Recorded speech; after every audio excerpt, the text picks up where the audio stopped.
Well, hey everybody, and welcome to the video. Today we got a little something different. You're going to see a different side of being a golf instructor and a golf pro. I'm doing something a little different today. Not the most glamorous side of being a golf pro. I'm going to build a couple golf clubs. We've got a female instructor, Shirley, at the golf course, LPGA pro. Teaches a lot of juniors, and then between the two of us, we teach a lot of beginners, and they're always needing golf clubs. And we have a company out of California that we use called Hyrico. I'll put a link in the description below. And they're a component golf club company. If you didn't see my review about their golf clubs and how they perform, you can go back and find it. Or I'll put a little link up here to it. But, everybody that we teach at the municipal golf course in Mobile, Azalea City. So Shirley, with a lot of her juniors, they're moving up through the junior club ranks, and they finally get to the point where they need their first adult set of clubs. I've got a beginner that'll come to me that they need golf clubs, and these people aren't wanting to pull the wallet out and buy that big time expensive set of clubs. They're not wanting the Titleist or the Callaways or just the top line clubs. They're looking for something more affordable. Well, this company, Hyrico, gives us the opportunity to do that. Like I said, they're a component company. And in the past, they have also built golf clubs for you. You could order them pre-built, but currently they're not doing that. So Shirley had a couple of kids that needed some clubs. I had a man that needed some clubs, and I placed an order, and I get the privilege of building the golf clubs. So I thought I'd kill two birds with one stone and show y'all how to build a golf club. So what I'm going to do for you today, as you can see, I'm out in my garage. Got the Open Championship on. It's Saturday. The leaders are coming down the last few holes, so I thought I'd just turn the TV on. Might be an adult beverage out here in the garage. I'm not real sure, but if you see me drinking a little something, it might be a Miller Lite. But I'm just going to build two 7-irons. She's got one girl that is moving out of ladies clubs into men's clubs and changing club heads, going from a high trajectory club head to more of a normal trajectory club head. So I'm building her one 7-iron with this Apollo Featherlight graphite shaft in it, just for her to try. We didn't have one for her to hit with the shaft in the right flex. So the beauty of this is I've just ordered a head, I've ordered a shaft, I'll build it, let her hit it. If she doesn't like it, we'll keep it. I'm going to have maybe $45 in the golf club once it's all said and done. And so no big deal. And then I've got another set of irons, a 6-iron through a pitching wedge that I'm going to build for a boy that she's got, and they're going to be steel shafts. So I thought I would show you the steel and the graphite shaft build. They're pretty much exactly the same with just one slight difference. Now, when building a golf club or doing club repair, and you're doing some shaft repair, you have to know what type of shaft the club head accepts. So you've got two basic shafts. You've got a parallel tip shaft and you've got a taper tip shaft. Now, they're exactly what they say. A parallel tip shaft, probably that far down from the end of the shaft, it's going to be parallel. It's the same diameter. Okay? A taper tip shaft is going to continue to taper in size. So if you have golf clubs that take a taper tip shaft, you have to order the specific shaft for that iron. So if you are reshafting a 7-iron or you're building some clubs, whatever, you have to have the 7-iron shaft for the 7-iron. The nice thing with the parallel tipped is the shafts are all the same. So every single one of these shafts that I'm going to build for this boy with the steel shafts, these shafts are all the same. It's how you cut the shaft to make it what golf club. So the first step here is I have to tip trim these shafts. Okay, so I'm going to tip trim the graphite shaft and I'm going to tip trim the steel shaft. And you find that information in the specs with the shaft. So wherever you're buying your shafts from, they should have trim instructions. And I've got mine all written down right here. I wrote them down on a piece of paper. I've just taped them right up here to my work cabinet. So with the 7-iron on this steel shaft, now this is going to be a regular flexed steel shaft. It's 105 grams. It's a really nice Apollo shaft. It's their Aculite 95. I don't know why they didn't call it Aculite 105 since it weighs 105, but they call it the Aculite 95. I have to tip trim this shaft for his 7-iron 2.5 inches. Now, what happens when you're doing this tip trimming is if I was making a 6-iron, well, you'll see, I've got them right here. The 6-iron gets tip trimmed 2 inches. The 7-iron, 2.5 inches. 8-iron, 3 inches. The 9-iron in the pitching wedge, 3.5 inches. So as the clubs get shorter, I keep taking an extra 1/2 inch off here, off of the tip. Now, what that then does is, as you know, golf clubs length changes in increments of a 1/2 inch per club. So with me taking an extra 1/2 inch per club here, it ends up that I'm always cutting the butt off at the same spot. So the butt diameter of all these golf clubs are going to remain the same because I'm trimming this way an extra 1/2 inch. And therefore, when I measure the golf club's regular length and trim the shaft to the full length of the club, I'm always basically cutting right in the same place. So I like a a parallel tip shaft. When I'm doing club repair, I think it's a whole lot easier than the taper tip shaft. You can have a little stock of shafts that you don't have to have specific ones. And okay, this, I'm going to reshaft this club for somebody, or I'm going to build one. I've just got a shaft. So let me show you how I'm going to measure these shafts for trimming. Okay, so I'm over here. I'm going to tip trim this steel shaft. And like I said, for the 7-iron, I've got to trim it 2.5 inches. So all I do is I've just got a 48-inch ruler right here, and I just set the shaft so I'm right on the end. I go up to the 2.5 inch mark, and I take my Sharpie and just make a mark. Now, the graphite shaft, here's the only difference of things we have to do with the graphite shaft. This graphite shaft is going to be tip trimmed 1.5 inches. I need to wrap a little tape, and I've just got blue painter's tape around here so that when I cut this shaft, it doesn't splinter. So here we go. I'm going to mark 1.5 inches for the tip trim there. Now I'm going to cut them. Okay, now to cut the shafts, I have a little inexpensive 6-inch chop saw here that I have a cutting wheel on that I use to cut my shafts. But you can use anything. You could use a hacksaw, put it in a vise and hold it and use a hacksaw. You could use a pipe cutter to cut the shaft. Graphite shaft, I wouldn't use the pipe cutter, you'll splint it, but you would use a really fine tooth saw to cut that graphite shaft.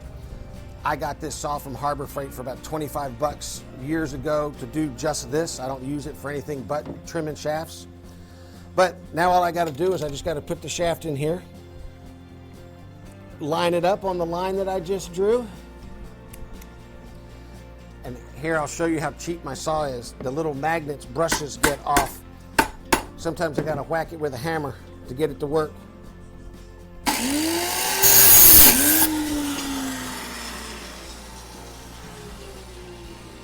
Now, I'll take a metal file and I'll just go around that little tip to smooth it off. So there's my 7-iron shaft for the steel club.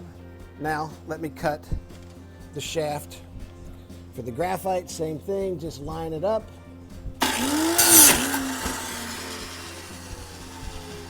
Now, after I'm finished cutting,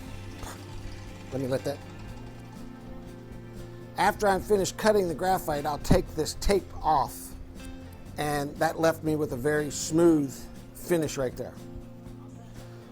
Okay, so now let me prepare to put the club heads on. Okay, to fully assemble the club head onto the shaft, I've got to put the ferrule on the shaft and then the club head, okay? And I need to sand or rough up the surface of this shaft so that the epoxy will adhere better. Okay, I don't want to glue the smooth graphite shaft and or the steel one. I'm going to take a little emery cloth and do the steel one as well. So what I do is I come over and I put my little shaft clamp on here. Pardon the mess I've got in my garage. And I've got the ferrule on there. I'm going to get my back this way. And then I'll take the club head and push it on. And so that's how far the ferrule needs to come up, right there. Now I'll take the club head back off, and I've just got a little piece of rough emery cloth right here. And I just take it, and I do a little light sanding on this shaft. Just getting it roughed up a little bit, and I'll even get up a little bit to where that ferrule is, because I want to get a little epoxy up under there as well so that ferrule stays nice and secure. Okay, so that's it. And you'll see, I'll get up a little close up here to you. See, I got a little of that white paint off of there. So I just got that shaft a little rough. Okay, let's go over here and I'll do the steel one, and then I'll show you how to assemble them. All right, so I'm back over here at my workbench, and I need to rough up the steel shaft. And again, I'm just taking this emery cloth. You can use sandpaper, whatever you want. Just getting some score marks in there, little scratch marks, so it's not perfectly smooth. Okay. Get my ferrule on. Okay, so ferrule's on. And then put in the club head. All right. So there's the steel shafted one. Here is the graphite shafted one. Now, I use a quick cure epoxy, 5 to 15 minute epoxy, okay, and it's just regular epoxy. You got the two sides, squirt out equal amounts. Now, one thing that I always do before I start the epoxy, because this is quick cure, you got to move quickly, and I will glue 4 clubs at a time. I found out that that's kind of my sweet spot there. I can glue 4 clubs at a time, get them all set aside. Then if I have more to build, I'll then squirt out more epoxy, mix it up, build 4 clubs at a time. But I always take a little paper towel, and it's the little split sheet paper towels, and I fold them up, and I get one end of it wet. And I just, one of them per club that I'm going to glue, that's going to help me get the epoxy off when it's ready. So, like my little stopper at T, I lost the cap to this one. So just squirt my epoxy out.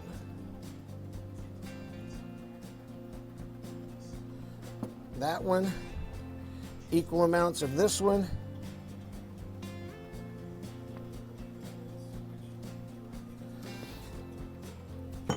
And then I use little wooden shish kebab skewers to mix everything up. I just had some one time, started using them, and it worked really well. So I just take the little fat end, mix up my epoxy, make sure that it's blended very well, the two halves. This stuff is really, really liquidy. It's so stinking hot. It's really liquid. All right, pretty good. Now, all I'm going to do is I'm going to take some of the epoxy on the skewer, put it down in the golf club head inside the shaft, mix it around, make sure I've got good coverage, and then I'll take a little bit more and I'll pull that ferrule up a little bit, and I'll just rub a little bit on the shaft. Okay? Then glue it up. So I've pushed it in. Now push the ferrule down, and you see all that squeeze out that came out. That's what I use this paper towel for. I take the wet side of the paper towel and just wipe that off. Then I'll fold it over, get it all wiped off, nice and clean. Make sure that I've got the label of the shaft facing where I want it. Set it over to the side. Now, do my steel shafted one. Same thing. Get epoxy on the skewer. I mean, this stuff is liquid. It's so hot. Okay. Got some down in the club head. And let me tell you, I am the worst at getting this stuff all over the place. Okay, move my ferrule up. Make sure that I get some on the shaft so there'll be some up underneath the ferrule so that ferrule stays secure. Okay. Insert the club head. I kind of will wiggle it around to make sure I got good coverage. Push the ferrule down. Now, clean off the squeeze out.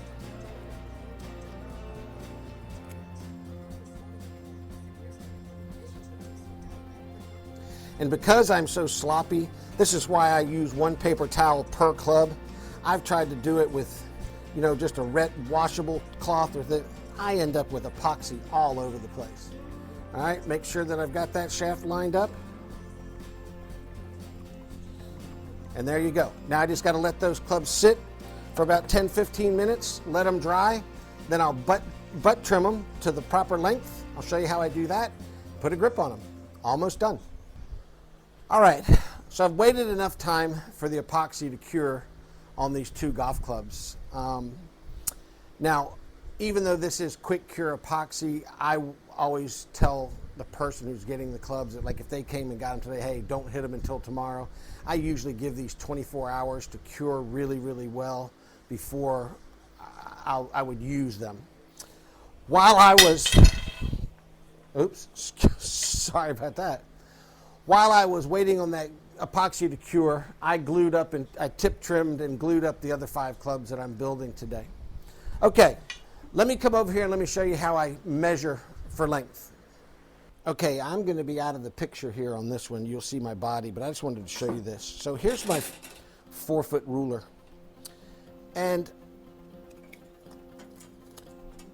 I have a little piece of plastic. Actually, it's a window blind. I had put some windows in, and I had these little extra ones, and that's what this is, a little piece of window blind. It can be a little piece of cardboard. It can be anything, and I've got some tape on it that I then put down flat, and I just butt it up against that ruler, okay? And what this allows me to do is this allows me to put the golf club on the ruler, lift up this little piece right here, and then get the golf club soled on the ground properly. Let me get my arm out of the way here so you can see what I'm talking about. There we go. So this is acting like the ground, and I want that golf club soled on the ground properly. And then I will just hold this shaft, let that go, and I'll come back up the ruler and measure. Okay? So I'm going to move the camera and show you the rest of it. So this is the steel shafted 7-iron. 7-iron's 37 inches long. So again, I'm going to get it soled on that little piece of plastic properly. I'm just going to hold it now against the ruler, and I'm going to come up to the 37-inch mark and make myself a line. Okay? Now I've got it measured. Now typically graphite shafts are measured a 1/2 inch longer than steel shafts, but because this is a girl, I'm not going to go that extra length. All right, I'm going to measure it right to what a steel shaft would be. Now remember, I've got to take a piece of tape and I've got to wrap a piece of tape around this graphite shaft so when I cut it, it doesn't splinter. So get that tape wrapped around there. All right, now come back down here, get it soled properly on the ground, hold it against the ruler, come up here and mark my 37-inch line. Okay, now they're both measured, now I can cut. Okay, so let me cut the graphite one first. Okay, just put it in here in the saw.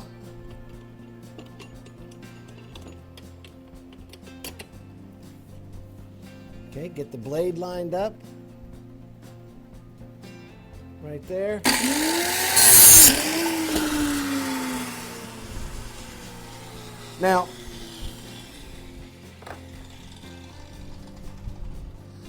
Now, I took the tape off of the tip end because I was putting it in the club head. I won't take that little piece of tape off there because I'm getting ready to put a grip on this and I'm going to put tape on there anyway. So I just leave that little piece of tape on there.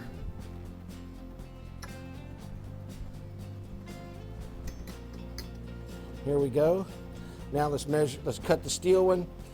And I just was thinking, boy, that's going to be loud with my microphone right here. During the editing, I'll cut out all that noise.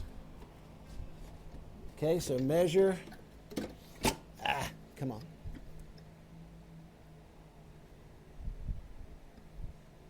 Right there.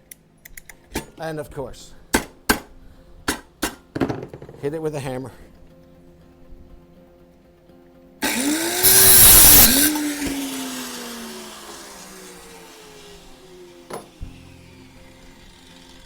Now,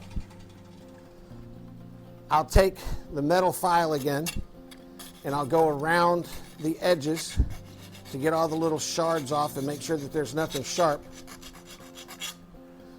Third round of the Open just concluded. Brian Harmon, boy, played really, really well. Got a 5-shot lead going into the last day. Nice position to be in. All right, these now just need a grip. I'll spin the camera around over there and I'll put a grip on them and we're all done.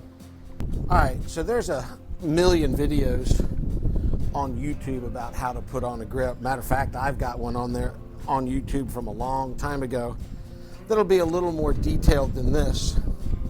But you talk about a money saver. If you can learn to put your own grips on the golf club, this is a big time money saver and it's super easy to do. All I've got is I've got this little rubber shaft clamp that you can buy. Again, the company that sells all these components has a lot of the club making components, or Golf Works or Maltby, all of those places used to all sell that stuff. Got to have a little double-sided tape, okay, and then a little grip solvent. And I use mineral spirits, just an odorless mineral spirits. I just get a gallon of it from the hardware store and use it for projects around here. But if I'm putting grips on, hey, it's what it is. I have a very unsophisticated gripping station over here. This is just my vise that I've got on a work table. I clamp the shaft in there. I've got a bucket down here that when I pour the solvent out, it goes into the bucket. So all I do is I just take a grip, I kind of measure down, not quite to the very end of the grip. I'm going to leave a little bit of room. I don't want the tape all the way down at the bottom. So put the double-sided tape, stretch it out.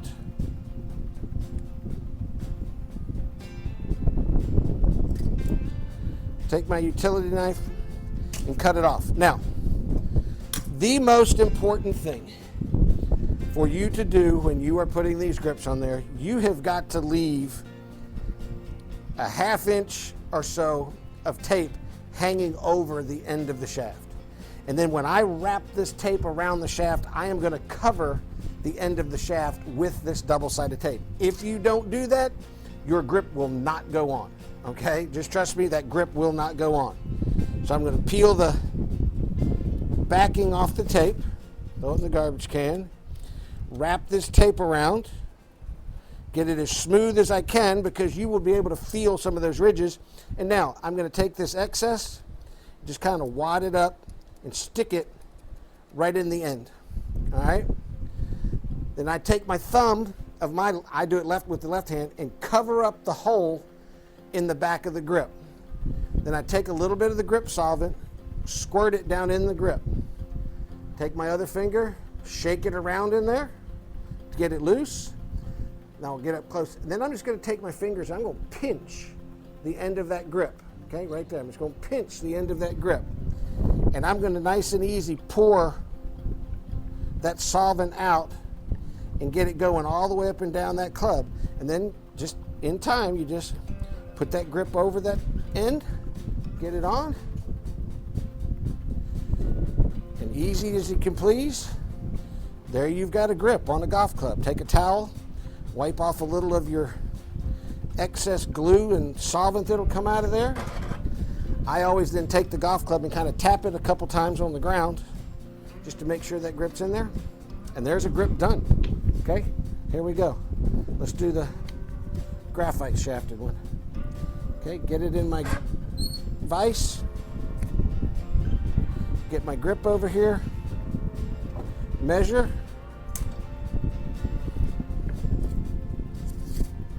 Stretch my tape out, get it locked on. Cut with some excess hanging out. Peel the backing off. Isn't it terrible when you have to wear reading glasses now to do everything? I can't even see if I'm peeling the tape off right. Wad this extra end up in the butt. Stick it in the butt of the shaft. Okay, thumb over the hole. Little solvent in the grip. Shake it around. Pinch it. Pour the solvent out on top of the tape. That gets it all slippery. A little too much solvent on that one. Slide my grip on. Make sure that I've got it on there straight. You got a few seconds that you can twist that grip to make sure that everything is straight. Wipe it off. 3 taps for good luck. And there you go. Grip's on. Well, thanks for watching the video. If you're interested in building golf clubs, I hope this helped. Just remember the important parts is the club head. Does it receive a parallel tip shaft or a taper tip shaft? And then just take your time and go about your business and do things the right way. It's, like I said, you could save a lot of money if you'll do this. I think learning to put your grips on is important for every golfer. But my clubs, I want that old tape cleaned off. I don't want to leave it up to somebody else. And so I do my own grips. I like to have them on there the way that I want them. I mean, sometimes I will build up the grip, put an extra layer of tape on there, and I just want to make sure that they're done correctly. So, very simple process again. Easy to build, okay? So if you're thinking about it, don't be afraid, just go ahead and get it done. But again, thanks for watching the video. I hope you enjoyed it. I know this was a little different than my other videos, but I had to do this today anyway and thought I'd take advantage of the situation and make you guys a video on how to build a golf club. Wouldn't do me a favor. I hope you enjoyed this. If you did enjoy it, hit that subscribe button for me. And leave me a comment below if you decide to build a club and let me know how it worked out. But again, I'll have a link to Hyrico in the description down below so you can find the company and take a look at their clubs. Thanks a lot. Y'all have a great day.